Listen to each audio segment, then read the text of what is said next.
And welcome back to WDEF News 12. This morning, it's time for How Does Your Garden Grow? And if you've got a question concerning your garden or even your lawn, feel free to give us a call. Tim Holcomb joining us from the Holcomb Garden Center. 756-1212 is the phone number. Again, 756-1212. Tim, good to have you back. Good morning, Brian. And good to be here. Speaking of having you back, you just came back into town last night from Chicago at one of the biggest garden shows out there. Tell us what you saw out there. Well, we went to the Ball Horticulture plant, which has all the new breeding facilities for plants and coming up flowers and vegetables, and it's very inspiring to see what's coming up. Last year we found one there called Redhead Colia. We planted those in front of our store this year and had a few available for our customers, and next year there'll be a lot available because every day somebody comes in and says, what is that plant out there? It's just gorgeous. So. All right, well, we're going to get to the callers here this morning. Our first one is Linda. Good morning to you, Linda. Good morning. Hi. Good morning. Go ahead. Yeah, I've got a climbing rose, and it has not bloomed this year, but the growth is just going out of style. I mean, it's growing wild. Do you know which variety of climbing rose that is? No. Okay, most of the older climbing roses bloom on second-year wood. It's very likely that you may have cut it back too far this spring. You will get a lot of growth. It may grow 6 to 12 foot this year, but it may not bloom. When you trim it this winter, don't trim it back nearly as severe. It will bloom on that second-year wood. Anything that grew this year should bloom, and just enjoy it next year.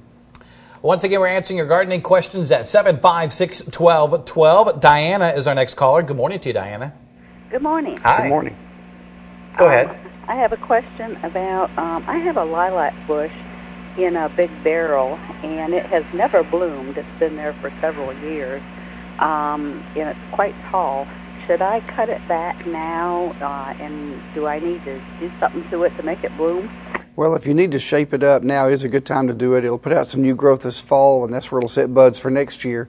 Lilacs in our part of the country do very well, maybe 3 out of 5 years. 2 out of 5 years they may get nipped back or frozen back. However, there is a new lilac coming out next year, and a few were released this year called Boomerang Lilac, and it repeat blooms throughout the summer. You may want to consider one of those for the future planting. Feed it with a high middle number fertilizer. That will give you more blooms as well. Ron joining us now. Good morning to you, Ron. Hey, good morning.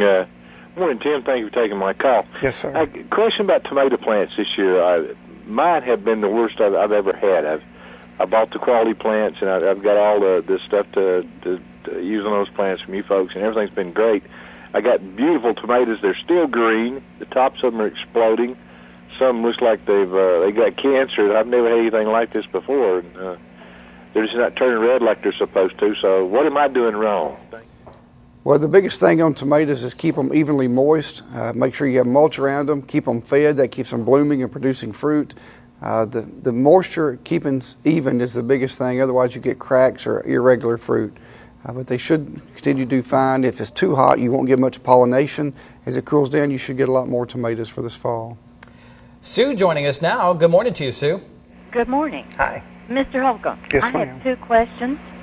Okay. I know that this is getting close to planting grass seed time, but I need to know exactly the best time to plant grass seed. And the second one is, what type should I plant for morning shade and afternoon sun in this area?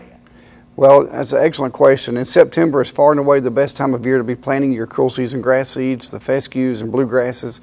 You want to go ahead and be getting ready now. If you have a lot of weeds or other things in the lawn, now's the time to get those under control so you can plant in September. And the best type of grasses for sun and shade in general is our turf-type fescue, which has 3 turf-type fescues and a bluegrass blend, just like they use on sod farms. Now, if you happen to have a really shady area, there is a deep shade blend that does very, very well also.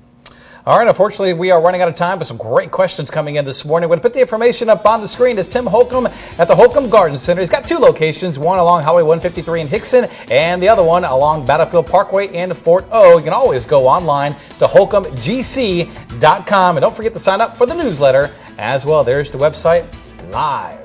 Tim, thanks for coming in this morning. Thank you, Brian. All right, folks, we're going to take a short break. We'll be right back.